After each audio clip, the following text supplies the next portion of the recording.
Memorial Park, el Parque del Recuerdo, un lugar rodeado de naturaleza donde encontrarás la paz y tranquilidad en cada recorrido.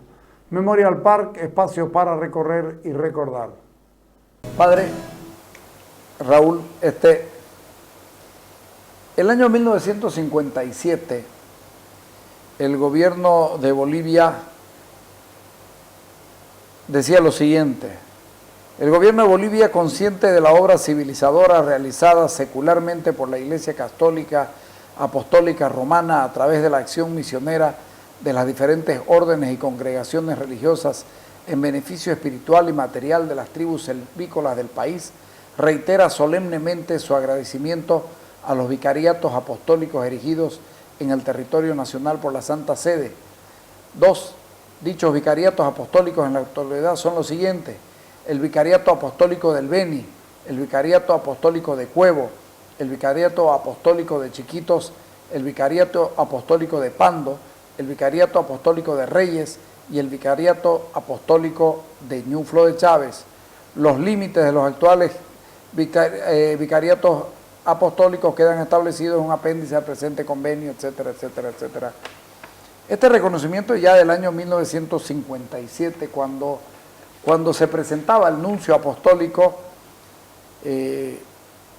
era el plenipotenciario Monseñor Humberto Manzoni, arzobispo titular de CIDE, nuncio apostólico en Bolivia, y su excelencia el señor presidente constitucional de la República ha nombrado su plenipotenciario a don Manuel Barrau Paláez, ministro de Relaciones Exteriores y Culto, quienes habiendo canjeado, etcétera, etcétera.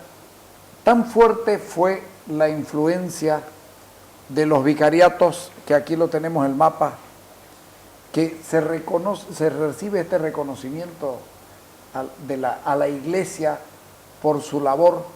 Hablemos un poquito de los vicariatos, lo que son los vicariatos. Los vicariatos del Oriente Boliviano. Del Oriente Boliviano. Están todos en el Oriente, son parte de lo que era la gran arquidiócesis de Santa Cruz. Para hablar de los vicariatos, de los que has nombrado, uno ya no es vicariato, es diócesis de San Ignacio de Velasco, el vicariato de Chiquitos desde los años 94, 5. Pero los demás siguen siendo vicariatos. Son parte de la gran arquidiócesis de Santa Cruz ahora, que se desmembraron a partir de 1919.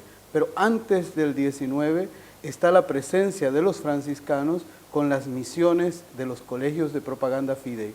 Y antes de eso está la obra misionera de los jesuitas con las reducciones. De ahí parte el origen de los vicariatos, de ahí parte la presencia de la Iglesia en el origen del Oriente Boliviano. Si nos fijamos los nombres: Reyes, Santísima Trinidad, Santa Cruz, Concepción, San Ignacio, San Rafael, San Miguel Santana, Loreto, San Pedro. Todos esos nombres nos suenan a nombres de pueblos y ciudades, nos suenan a que nuestros pueblos y ciudades del Oriente tienen su origen en la obra evangelizadora y misionera de la Iglesia. Es por eso ese reconocimiento. Nombraste a los jesuitas, pero creo que anterior son los franciscanos a los jesuitas. No. ¿O no? Anterior en trabajo misional. En trabajo misional, en claro. el Oriente Boliviano, en Santa Cruz concretamente, son los mercedarios. Sí. Luego vienen los jesuitas y luego vienen los franciscanos. Aunque los franciscanos hayan llegado a Bolivia antes de los jesuitas, la labor misionera de los franciscanos en el Oriente viene después de la labor de los jesuitas. 1565 ya estaban en la provincia de San Antonio de los Charcas los franciscanos. Sí, luego de ahí, después de la expulsión, entran los franciscanos como los misioneros con sus colegios de propaganda fidei en todo el oriente de Bolivia. No solo la provincia de las Charcas, sino colegios misionales para hacer presente lo que debía ser la política indígena del país en el oriente boliviano. Colegio misionero en Tarija en 1755, El de Tarata en 1792, acordémonos que Tarata tenía relación con Santa Cruz, ¿verdad? En el Colegio Misionero de La Paz en 1835, esto es mucho más tarde, llegan mucho más tarde a Occidente, ¿verdad? No es que llega mucho más tarde, se organiza el colegio, se reorganiza el Colegio de La Paz, que antes estaba en manos la misión del norte de La Paz y del Beni, Ya. en manos de los franciscanos de la provincia de Charcas, de la provincia original de San Antonio de los Charcas, y de los franciscanos del Perú, del Colegio de Moquegua, si no me equivoco. Pero eso ya es republicano, digamos, porque estamos hablando 1755, 1792, el Colegio Misionero de Tarata, después, relacionado con la provincia de San Antonio de Charcas, y bueno, lo de la influencia de lo que es Santa Cruz hasta Los colegios de Tarija y Tarata tienen influencia en lo que es Santa Cruz. En el Chaco, el colegio de Tarija y el de Potosí, y en el colegio de Tarata en Santa Cruz, en las misiones de Guarayos. hasta ahí llega. Sí. Los colegios misionales de propaganda fide, yo creo que los engancharíamos. Primero tendríamos que decir que la presencia de la iglesia en el oriente boliviano es para defender a los nativos, para hacer que se cumplan las leyes de India, Sí. para evitar la cacería de esclavos. Para eso, la Compañía de Jesús opta por fundar las misiones de Mojos y Chiquitos. Ya. Las de Mojos, que inician en 1682 con la fundación de Loreto, pero que ya antes habían habido entradas de parte de los jesuitas del Perú hacia el territorio de Mojos, porque el fenómeno de que estos pueblos, si nos fijamos en el mapa, están casi en el límite de los territorios de la corona portuguesa. Por eso venían los bandeirantes a cazar esclavos. Y también la gente de los pueblos de Santa Cruz y así, buscaban también traer gente para engancharlas en las minas.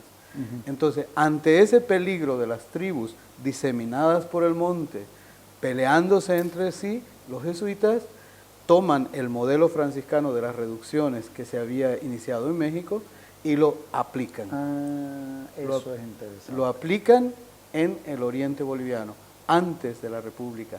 En 1682 se fundan las misiones de Mojos y toda la obra evangelizadora, civilizadora y organizadora de la vida de los pueblos del Beni, que si no me equivoco llegaron a reunir 36,000 personas en todos los pueblos de las misiones de Mojos, de las 26, alrededor de 26 misiones en Mojos, lo que hoy es Beni.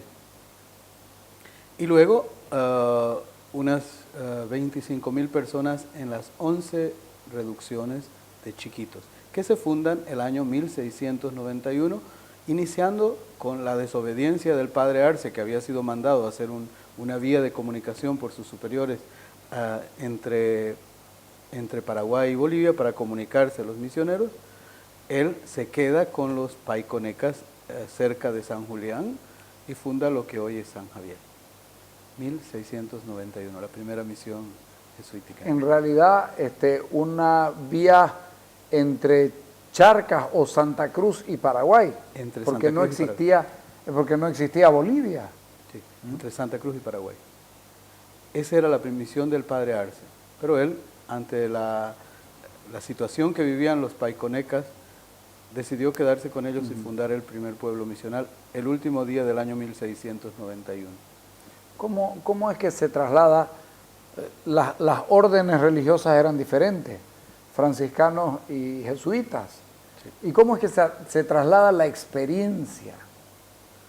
Porque es interesantísimo, eso no conocía yo. La experiencia que los franciscanos inician en México les sirve a los jesuitas una orden recién fundada para realizar su actividad misionera, que era diferente de la actividad pionera que San Francisco Javier realizó en India y China. Entonces, ellos llegan al lugar, ven esta forma de evangelizar para que se cumplan las leyes de Indias, para defender a los indígenas, para organizarlos, para evangelizarlos y plasman ahí los ideales, ¿no? La salida de los jesuitas tiene algo que ver con su forma de la defensa de las leyes de Indias, o es simplemente el pleito que tienen con la corona española.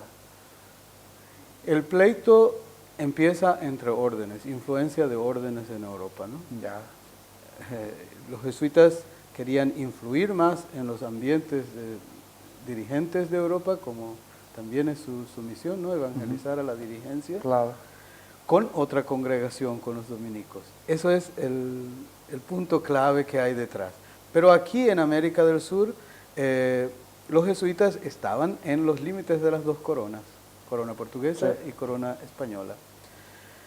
Eran una amenaza a muchos intereses y eran una amenaza independentista esta república de los jesuitas que llamaban, república misional de los jesuitas o república cristiana de los jesuitas, que venía desde Paraguay, en Brasil, en Argentina, estaban presentes con ese sacro experimento, con esa experiencia evangelizadora piloto, digamos, ¿no? Y todo eso juntado llega a Europa y en 1767 son expulsados de los pueblos de las reducciones del Paraguay. Pero en Paraguay y en Brasil dan resultados las expulsiones, pero por acá no dan tanto. No sé si dan resultados, fueron más fuertes allá. Claro, sí, pero es más correcto decir fueron más fuertes. Pero fíjate vos que las grandes obras misionales quedan convertidas en ruinas y acá se salvan, digamos. Los gobiernos también liberales de allá quisieron hacer desaparecer, ¿no? En cambio, nuestros pueblos quedaron como pueblos vivos. Mientras en Paraguay se llama ruinas jesuíticas, aquí se llama pueblos misionales, vivos. Sí. Y son vivos. Vivos, sí. Y que han sufrido cambios, porque han sufrido cambios. A la expulsión de los jesuitas, en 1767, vienen los sacerdotes de la diócesis de Santa Cruz, que tienen que llegar allá, ¿no?, para seguir la obra evangelizadora. Pero arriba del sacerdote está el gobernador que pone, el gobernador de Santa Cruz también, ¿no?, que ellos cometieron abusos, que los seculares no estaban acostumbrados a la manera de llevar a la organización de una misión y que ocasionó todo un desconcierto, ¿no? A d'Orbigny le da pena ver esos pueblos después de la expulsión, ¿no? Los describe en sus cartas. Ha caído la producción, ha caído la cultura, ha caído la vida, ¿no? Lo que pasa es que la iglesia en las misiones era muy de la vida de la gente, en todo tipo de manifestaciones. Estaba muy metida en toda la vida. Era lo que hoy diríamos una evangelización integral, una evangelización que penetró las raíces de la cultura. Claro que hay cosas de sincretismo, ¿no? Claro. Hay los pichareros en los pueblos misionales, los brujos, ¿no? Y los curanderos. Pero es que hasta ahí tuvieron la inteligencia de entender que ellos tenían vida propia. Sí. Por ejemplo, hay muchas interpretaciones a la danza de los yarituses en San Javier, donde se ponen plumas, donde se cargan animales que han cazado. Para mí, en esa fiesta que coincide con el final del tiempo de la cosecha, y como las tribus eran nómadas, los jesuitas los mandan a cazar y después a festejar la cacería y eso que ellos practicaban como tribus nómadas. Los mandan a pegarse una cana al aire y después vengan a la fiesta religiosa.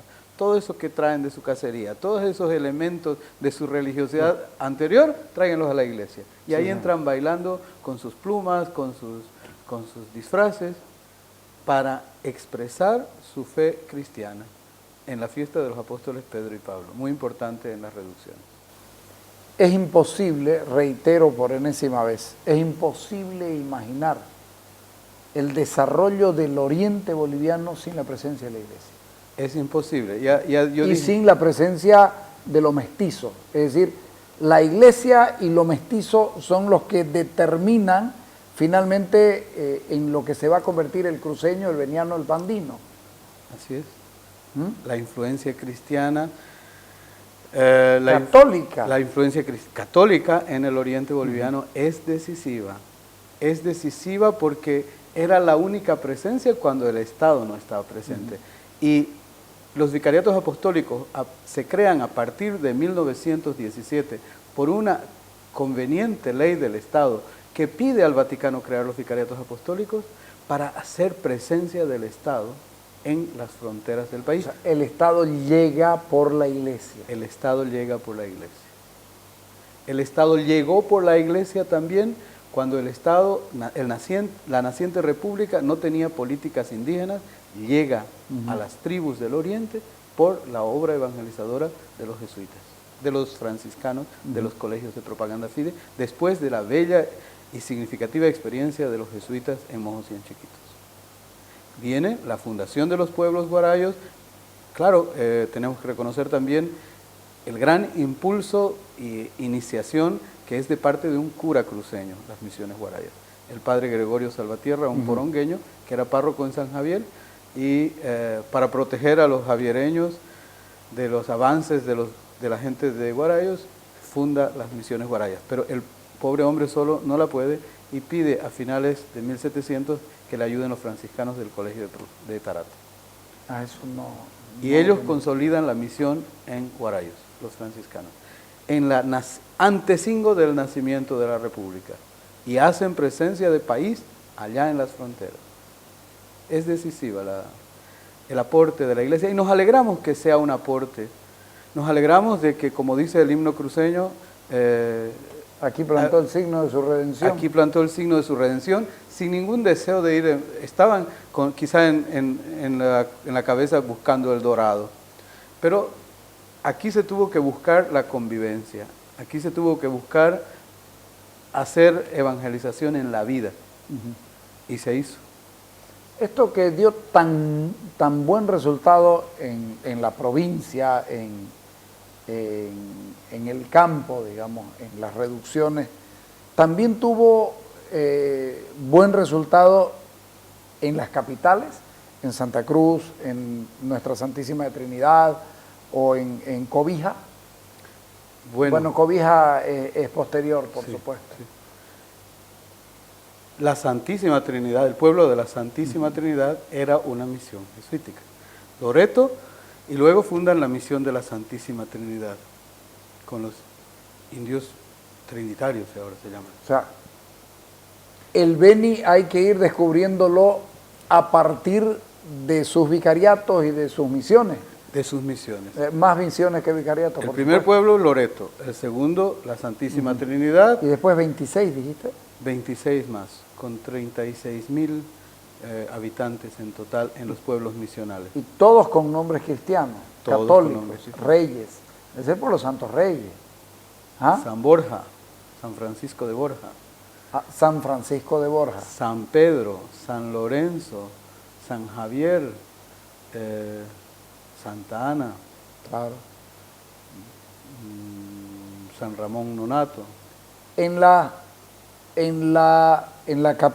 lo que después viene a ser la capital, pero que es la Santísima Trinidad, igual que en Santa Cruz, la influencia de la Iglesia en decisiones de carácter político era fuerte. Yo creo que sí, había una gran influencia, había una gran presencia y había un trabajo conjunto con la gente, ¿no? Aquí no se notó eso de la espada y la cruz, ¿no? Aquí se plantó el signo de la redención y a la sombra del signo de la redención crecieron pueblos y ciudades. Creció la vida de nuestros pueblos, creció la valoración de nuestros grupos originarios, como los chiquitanos, los guarayos. Los ayoreos siempre se escaparon de los diferentes misioneros, ¿no? ¿Sí, no? Se llamaban los samucos. Sí, los samucos, sí. Y los ayoreos con su espíritu libre, ni con los católicos ni con los evangélicos, porque han habido misioneros evangélicos muy dedicados a los ayoreos. Que tampoco han podido, ¿no? Que tampoco, su espíritu nómada, su espíritu de recorrer el Chaco buscando la Loma Santa, ¿no? Y ahora, mira vos, ¿por qué te pregunto la importancia en la ciudad capital? Porque en las traslaciones en las traslaciones va a la iglesia. Sí. Y, es decir, llega con Chávez, está presente un sacerdote. Está presente en las traslaciones y al comienzo nomás tenés el lugar para la iglesia catedral, la capilla del colegio, tenés la Merced, inmediatamente está armada la estructura de la ciudad. Es la manera de cristiandad, ¿no? De estar presente como influyente, ahora diríamos como fermento en la masa de la sociedad. ¿Por qué los mercedarios con su iglesia y los otros sacerdotes, por qué tan rápido vienen? ¿Por qué tan rápido vienen? Ñuflo de Chávez viene con un sacerdote secular, Francisco Pérez. Viene con un secular. Luego, Francisco Pérez no puede solo y se dedica solo al acompañamiento espiritual de los españoles porque lo consideraba muy importante.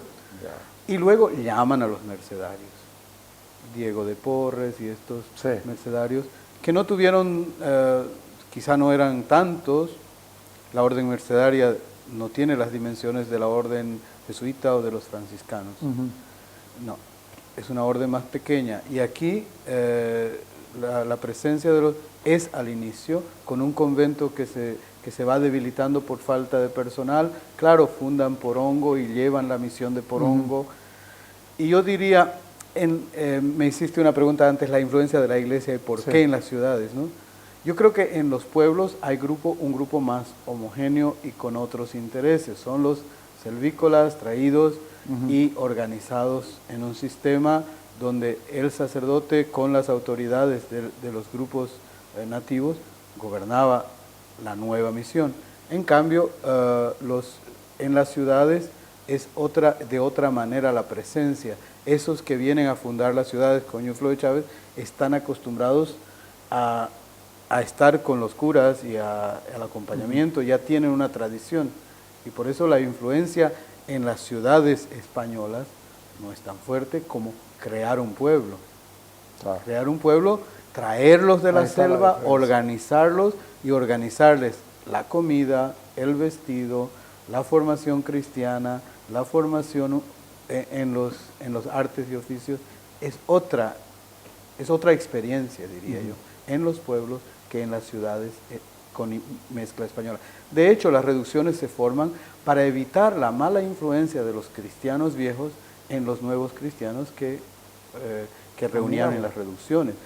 De hecho, en las reducciones no podía vivir un blanco más de 3 días para evitar el mal ejemplo, la mala influencia. O sea, el nivel de protección y el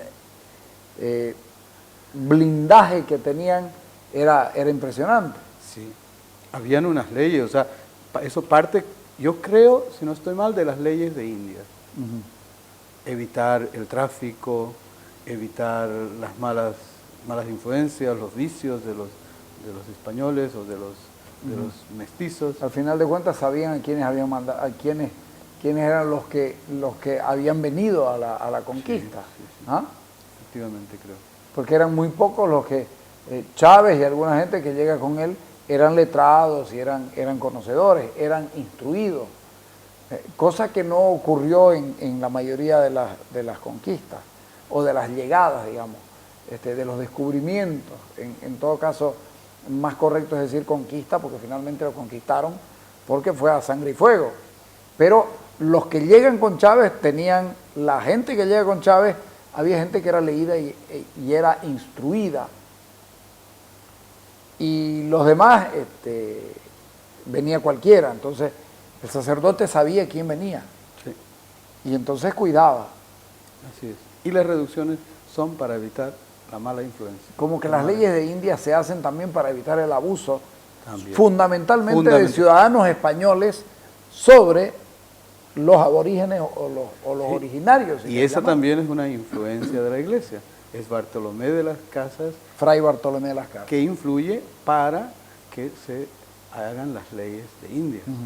O sea, la preocupación... que fueron fundamentales. fueron fundamentales para el desarrollo. Acordate, lo que vos estás diciendo, lo que nos dijiste hace rato, de la búsqueda de esclavos para subirlos a la mina, era una práctica común. Era una práctica. Por eso se fundan las reducciones, para evitar la cacería de esclavos y para hacer un límite natural entre las colonias portuguesa y española.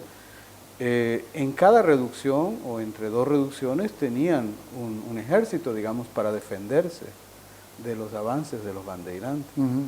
Relatan luchas con los bandeirantes que avanzaban a las nacientes misiones. Hay también anécdotas, por ejemplo, el padre Arce y el padre Caballero, cuando obedeciendo a su primer mandato de hacer la comunicación entre Paraguay y Bolivia, entre Paraguay y Santa Cruz, fueron matados por una tribu porque los confundieron con esos cazadores de esclavos que venían. Hay mártires también en las misiones. El territorio actual boliviano resulta siendo más bien el lugar hasta donde avanzaron las reducciones españolas, porque ese fue el límite natural con lo que fueron los portugueses. Así es. Sin embargo, en otra parte de Brasil, de lo que hoy es Brasil, habían también reducciones jesuíticas, pero les sirvió del límite. Claro, porque en algún lado hubo que establecer los límites. Sí. Y estos son, por lo que vos vas diciendo, uno lo va siguiendo y descubre que el límite es el que pone la reducción en todo caso. Yo creo que es decisiva la influencia, que es decisivo el aporte hasta ahora. En los vicariatos apostólicos hasta ahora se sigue organizando la educación, se sigue acompañando y organizando la salud. Ya ahora, siglo XX ya, ¿no? Sí, en el siglo XX todavía se hicieron caminos, por ejemplo, entre San Antonio de Lomerío y Concepción, hacían falta 10 horas para llegar, para hacer 100 kilómetros. Y es el vicariato apostólico, es Monseñor Antonio Eduardo, el que se preocupa de hacer los puentes para salvar esas distancias y esas dificultades de incomunicación entre San Antonio de Lomerío y Concepción. O sea, el Estado boliviano se apoya en la iglesia para poder sentar presencia. Así es, eso es los vicariatos apostólicos. Esos son los brazos largos del Estado, digamos. Y también es la gran arquidiócesis de Santa Cruz que se desmembra en jurisdicciones que hacen una labor evangelizadora que ya la diócesis no daba, ¿no?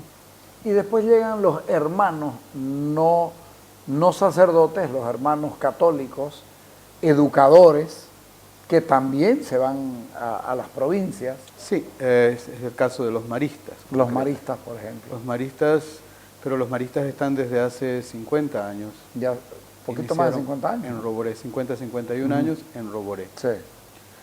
Y después también vienen las congregaciones de hermanas, ¿no?